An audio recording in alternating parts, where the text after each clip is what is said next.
নমস্কাৰ স্বাগতম আজি এজন বিশেষ ব্যক্তিক লগ কৰিবলৈ আমি সুদূৰ গোৱালপাৰালৈ যাম বলক আমাৰ যাত্ৰা আৰম্ভ কৰোঁ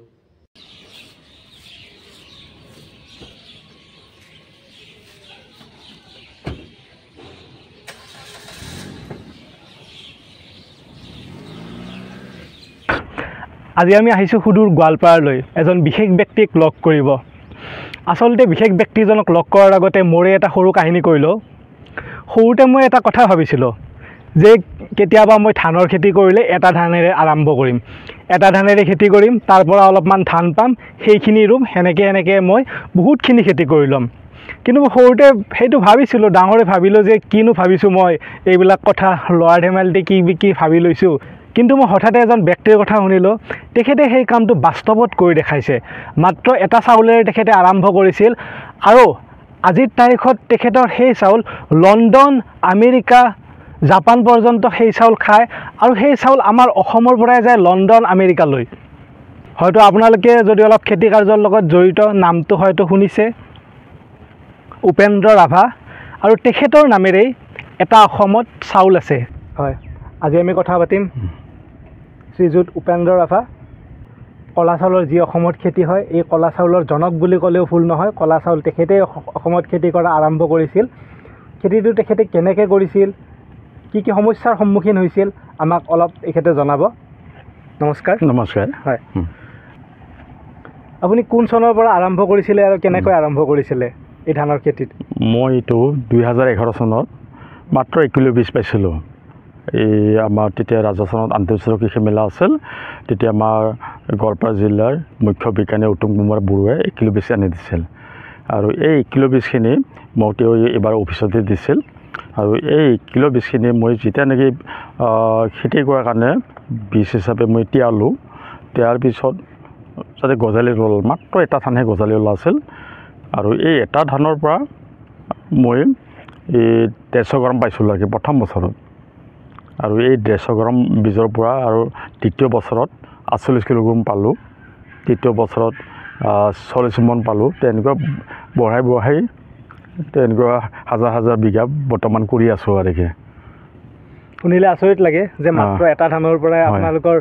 এই চাৰিওফালে যিখিনি খেতি দেখিছোঁ আমি গোটেইখিনি হয়তো কলা ধানৰে খেতি এই গোটেইখিনি মাত্ৰ এটা ধানৰ পৰাই আৰম্ভ হয় এতিয়া আপুনিতো 2011ত আৰম্ভ কৰিছিলে এতিয়া হয়তো 100 বিঘা 200 বিঘা এনেকৈ খেতি কৰিছে হয়তো আপোনাৰ পৰা আৰু বেলেগ কৃষকে এই খেতিখন আৰম্ভ কৰিছে এতিয়া এই কলা ধানটো সাধাৰণতে দেখা পাওঁ যে মানুহে ভাত হিচাপে নাখায় কলা ধানটো এইটো কি কামত ব্যৱহাৰ হয় মূলতঃ এইটো প্ৰথম অৱস্থাত আমাৰ এনে এই জলপান হিচাপে যেহেতু পায়স হিচাপে সেইটো খোৱা হৈছিল আৰু গোটেই অসমত বা গোটেই ইণ্ডিয়াত সেইটো পায়স হিচাপে খায় বুলি সকলোৱে জনাজাত কিন্তু সেইটো পায়সৰ উপৰিও বহুত বস্তু বনাব পৰা যায় সেইটো মই চিন্তা কৰি বহুতখিনি বস্তু বনালোঁ আৰু অন্ততঃ আমাৰ অসমত এতিয়া এই ব্লেগেজৰ পৰা বিভিন্ন ধৰণৰ অন্ততঃ এই শুকান পিঠা ঘিলা পিঠা বিভিন্ন ধৰণৰ পিঠা বনাব পৰা যায় এতিয়া কেকো বনাব পৰা যায় আৰু এইবিলাক মই নিজে এইবিলাক চিন্তা কৰি বনোৱাৰ পিছত অকল মোৰ এইখন অঞ্চলতে সীমাবদ্ধ নাই গোটেই অসম গোটেই ইণ্ডিয়াৰ মানুহে এতিয়া জনা হৈছে এতিয়া মোৰ ঘৰতো গোটেই অসম গোটেই ইণ্ডিয়াৰ মানুহ আহে আৰু মই এতিয়া 2014 চনৰ পৰা অসমত আন্তঃৰাষ্ট্ৰীয় কৃষি মেলাই হওক সাহিত্য সভাই হওক ডাঙৰ অনুষ্ঠানত মোক নিমন্ত্ৰণ কৰে আৰু সেইখন অনুষ্ঠানত মই বহুত ব্লেগেজৰ পৰা বহুত বস্তু উলিয়াই দিয়া হয় আৰু কি এইফালে ভুজিয়া জিলাপি চিৰা বিভিন্ন ধৰণৰ বস্তু প্ৰায় এতিয়ালৈ মোৰ প্ৰায় 10 বিধমান মই ব্লেগেজৰ পৰা বস্তু বনালোঁ মুঠতে মানে আমি যেটো মাঘ বিহুত পিঠা বনাও হেতু ব্লেক ৰাইসে বনাব পাৰে এতিয়া মাঘ বিহুতো কিমান মানুহ আহি যায় আৰু কিমান চাউল হিচাপে বা পিঠা হিচাপে কিমান অৰ্ডাৰ থাকে এতিয়া কিন্তু হেতু জলপান হিচাপে কি পায়স হিচাপে খুব আমাৰ মানুহ খোৱা কম কিন্তু বাহিৰত হেতু আৰু বাহিৰত আপোনাৰ কোন ঠাই লৈ যায় বাহিৰত আমাৰ ইণ্ডিয়াৰ ভিতৰত এইফালে তামিলনাডু মহাৰাষ্ট্ৰ এইফালে কলকাতা হিমাচল প্ৰদেশ ৰাজস্থান মুম্বাইত আচলতে আজি বহু বছৰ দিয়া হ'ল তেনেকুৱা কিন্তু এই ইণ্ডিয়াৰ বাহিৰত ডুবাই লণ্ডন নিউজিলেণ্ড এইফালে চৌদি আৰব এইবিলাক ঠাইত মাজে সময়ে পঠাই দিয়া হয় আৰু এইবিলাক মাল বৰ্তমানে ঘৰতে লত হৈ যায় আৰু কি আপোনাৰ ঘৰৰ পৰাই ডাইৰেক্টলি ঘৰতে ট্ৰাক আহি যায়, ঘৰতে লোড হয়। হয়, এটা সময়ত মই গুৱাহাটীলৈ পঠাই দিবলৈ আছিল, এতিয়া মাৰ্কেটৰ কাৰণে কোনো অসুবিধা নাই, ঘৰতে গাড়ীবিলাক আহি যায়। মানে আমি পথাৰত যিমানবিলাক ধান দেখি আছোঁ, এই ধানবিলাক যেতিয়া হ'ব ইয়াৰে পৰা গুচি লণ্ডন গুচি যাব। আপুনি এতিয়া গম পায় নেকি যে ডুবাই লণ্ডনত এই ধানটো কি হিচাপে ব্যৱহাৰ কৰে? তাত এই ডাঙৰ ডাঙৰ 5 ষ্টাৰ হোটেলত বহুত ভাল ভাল বস্তু বনাই বোলে তেওঁলোকে। আৰু তাততো এতিয়া আমি জনাত যিবিলাক তেওঁলোকে কোৱা মতে আৰু আমাৰ চাইণ্টিষ্টবিলাকে কোৱা মতে মুঠতে বিদেশত 1000 টকালৈ হয় আৰু কি চাউলৰ মূল্য। আৰু 5 ষ্টাৰ হোটেল বুলি ক'লে জানি খোৱা বস্তুবিলাক তাতো আৰু খুব দাম হ'ব খোৱা বস্তুবিলাক, খুব ভাল ভাল বস্তু বনায়। মানে আপুনি ডুবাই গৈছে যেনিবা, কোনোবা এজন মানুহ ডুবাইত গৈছে, যে ডুবাইত 5 ষ্টাৰ হোটেলত গৈছে, মেনুত দেখিলে কিবা সামথিং ব্লেক ৰাইচ টাইপৰ লিখা আছে, মেনুত দেখি তেখেতে অৰ্ডাৰ কৰি দিলে, বস্তুটো আহি গ'ল। কিন্তু লাষ্টত গম পালে যে সেই ডুবাইত বস্তুটো গৈছে গোৱালপাৰাৰ পৰা। নহয়, নহয়, সেইটো কথাও কয় আমাৰ অসমৰ বহুত মানুহ যেনিবা মোৰ এটা সম্পৰ্ক আছে বা গোৱালপাৰাৰ ফালে গোৱালপাৰাৰ পৰা যোৱাবিলাকো বা দিল্লী মুম্বাই গেলে তেওঁলোকে তাতো ব্লেক ৰাইচ খাব পায় বোলে। এতিয়া তেওঁলোকে গৌৰৱ কৰে মোৰ কাৰণে, এইটোতো আমাৰে এইটো বা এইটোতো অসমৰ বা এইটো আমাৰ ডিষ্ট্ৰিক্টৰ গোটেই অসমৰ মানুহে এতিয়া গোটেই ব্লেক ৰাইচৰ কাৰণে তাৰ গৌৰৱখিনি সকলোৱে কৰে আৰু কি, সেইটো আমাৰ বুলি মুঠতে, সেইটো কাৰণে মোকো ভাল লাগে মুঠতে, তেনেকুৱা ধৰণৰ আৰু। মাজতে এটা কথা ক'লে যে আপোনাৰ ব্লেক ৰাইচৰ পৰা অকল পিঠাই নহয়, লগতে আপুনি কেকো বনাইছে, জিলাপিও বনাইছে, ভুজিয়াও বনাইছে। আচলতে এই বস্তুখিনিৰো মানে এটা বজাৰ আছে,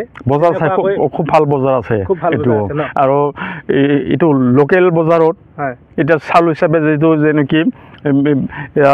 এইটো অলপ খোৱা কম, কিন্তু পিঠা হিচাপে যিবিলাক প্ৰডাক্ট চাউলৰ পৰা যিবিলাক প্ৰডাক্ট বনায় তেতিয়াহ'লে লোকেলতে বহুত বিক্ৰী হৈ যায়। আচলতে মই ছাৰৰ ঘৰত একাপ চাহ খায়ো আহিলোঁ অলপ আগতে। তেখেতে চাহৰ লগত মোক এটা ব্লেক ৰাইচৰ কেক দিলে। আগতে কেতিয়া খাই পোৱা নাছিলোঁ, কেকটো আচলতে বহুত ধুনীয়া হৈছে, ইমান টেষ্টি কেক মই আচলতে আগতে খাই পোৱা নাই। আমি পেষ্ট্ৰিৰ পিছত দৌৰি থাকোঁ, কিন্তু আমাৰ এই নিজৰে প্ৰডাকশ্যনৰ আছে ব্লেক ৰাইচৰ কেক, বহুত ধুনীয়া কেক হৈছিলে।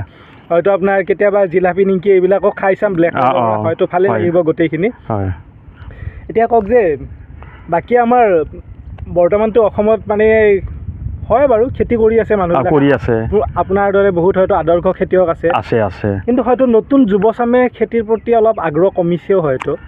আগৰ তুলনাত কমিছে, কিন্তু এই অলপমান হাতৰ মুঠিত হিচাপ কৰি পুৰা, কিন্তু এতিয়া শিক্ষিত যুৱচামে বহুকেইজন ওলাইছে, কিন্তু প্ৰত্যেকটো ডিষ্ট্ৰিক্টত তেনেকৈ হিচাপ কৰি পুৰা আৰু কি, কিন্তু ভাল ভাল খেতিয়কে ওলাইছে। কিন্তু যিমানখিনি আগবাঢ়ি নিব লাগিছিল আগৰ তুলনাত ইমান এই চৰকাৰে সুবিধা দিছে খেতি কৰাৰ কাৰণে, অথচ কেতিয়াবা সেইটো কাৰণে মই আৱেগিক হিচাপে কেতিয়াবা মিটিঙত মোক নিমন্ত্ৰণ কৰিলে সেই আৱেগিকভাৱে কৰি পাওঁ। ইমান সুবিধা দিয়া স্বত্তেও আজিকালি যুৱচামে অলপ খেতিৰ ক্ষেত্ৰত আগবাঢ়ি আহিব লাগিছিল, ইমানখিনি আগবাঢ়ি অহা নাই। যিমানবিলাক আহিছে কিন্তু তাতকৈ আৰু বেছি আহিব লাগিছিল, সেইটো কেতিয়াবা নিজকে অলপ দুখ লাগে আৰু মোৰ তেনেকুৱা ধৰণৰ কৰে। হয়, বেছিভাগ আমাৰ যিবিলাক যুৱচাম আছে গাঁৱৰ পৰা যিবিলাক চহৰলৈ বা মহানগৰলৈ কাম কৰিবলৈ গৈছে, বেছিভাগৰে ঘৰতে হয়তো নিজৰে খেতি মাটি 10-15 বিঘা সকলোৰে আছে। সেইখিনিত যদি অলপ গুৰুত্ব দিয়ে হয়তো তাৰ পৰাই উৎপাদন কৰিব পাৰে। আৰু আপুনি যিখিনি কথা ক'লে, আমাৰ এনেকুৱা লাগিছে যে চাউল হিচাপে বিক্ৰী কৰাতকৈ চাউলটো যদি পৰা আৰু তাৰ পৰা যদি কিবা অন্যান্য দ্ৰব্য বনাই যদি বিক্ৰী কৰে, তেতিয়াহ'লে হয়তো অধিক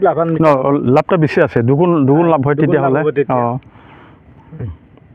আমাৰ খেতি বুলি ক'লে মানে মানুহৰ মাজত এটা সোমাই গৈছে। আমি যদি পুৰণা ফিল্মো চাওঁ তেতিয়া দেখা পাওঁ যে খেতিয়কৰ ল'ৰা, খেতি বুলি ক'লে এজন দুখীয়া মানুহ দেখা পাওঁ।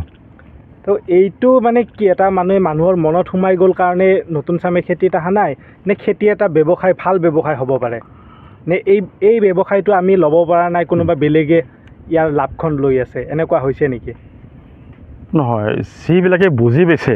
এই শিক্ষিত ল'ৰা বহুত আছে। আৰু কিছুমান অসমত এতিয়া এইবিলাক মানুহ মোৰ লগত এটা ভাল সম্পৰ্ক, কিছুমান চাকৰি যিবিলাক বুজি পাইছে তেওঁলোকে আত্মবিশ্বাস আছে, তেওঁলোকে সেই চাকৰি বাদ দিয়া হ'লেও খেতিৰ লগত জড়িত হৈ আছে। আৰু যিবিলাকে নিজৰ এটা আত্মবিশ্বাস নাই, নিজকে বিশ্বাসো নকৰে, খেতি কৰিয়ে যে এজন নিজে পৰিয়ালখিনি বা সংস্থাপন দিব পাৰিব, নিজে এটা সময়ত এইবাৰ খুব এটা ডাঙৰ এটা পৰ্যায়লৈ যাব পাৰিব ব্যৱসায় ভিত্তিত কৰিব পাব সেইটো কিছুমান মানুহে সেইটো ভাবি লোৱা নাই আৰু সেইবিলাকে তেওঁলোকে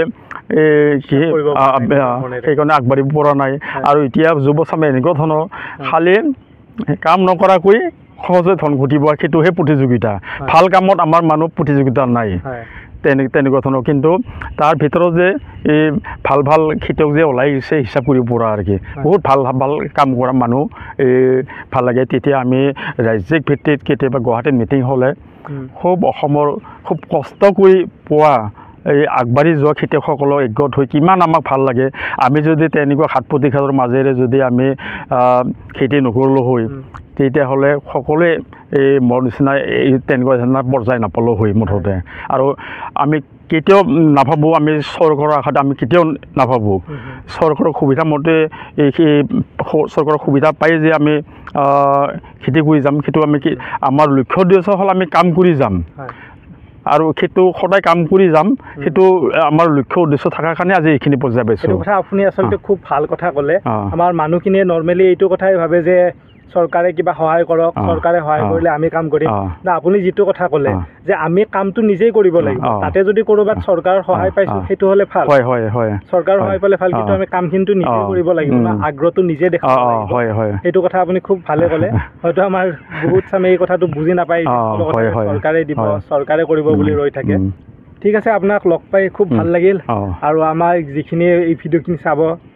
যিখিনি মানুহে গম পাব যে অসমত এনেকুৱা আছে এনেকুৱাকৈ খেতি কৰি যে নিজৰ উপাৰ্জনো কৰিব পাৰে খেতি এটা ভাল ব্যৱসায়ো হয় খেতিৰ জৰিয়তে আপুনি ইমান সুনামো অৰ্জন কৰিব পাৰে আৰু অসমৰ খেতিও আমাৰ বাহিৰলৈকে কিমান আমি এক্সপৰ্টো কৰিব পাৰোঁ বহুত নজনা কথা গম পালোঁ আপোনাৰ পৰা আমাৰ যুৱচামেও বহুত হয়তো আপোনাৰ কথা শুনি অনুপ্ৰাণিত হ'ব খেতিওতে যে ব্যৱসায় হয় সেই ব্যৱসায় হিচাপে হয়তো বহুত যুৱচামে ল'ব বিচাৰিব এতিয়া ধন্যবাদ বাৰু ভাল দিয়ক নমস্কাৰ এখেতৰ সৈতে কথা পাতি বহুতে ভাল লাগিলে আৰু আচৰিতো লাগিলে যে অসমৰ এখন ভিতৰুৱা গাঁৱৰ পৰাও মানুহে এনেকুৱা ধৰণৰ চিন্তাধাৰালৈ খেতি আৰম্ভ কৰিব পাৰে আৰু তেখেতে আমাক এটি অলপ উপহাৰ দিলে ব্লেক ৰাইচৰে তাৰ কাৰণে তেখেতক অশেষ ধন্যবাদ লগতে আপোনালোকে এনেকুৱা ব্যৱসায়ৰ ক্ষেত্ৰত নতুন নতুন কথা জানিবৰ কাৰণে আৰু নতুন নতুন মুখৰ সৈতে চিনাকি হ'বৰ কাৰণে আমাৰ চেনেলটো ছাবস্ক্ৰাইব কৰিব লাইক কৰিব লগতে কমেণ্টো কৰিব ধন্যবাদ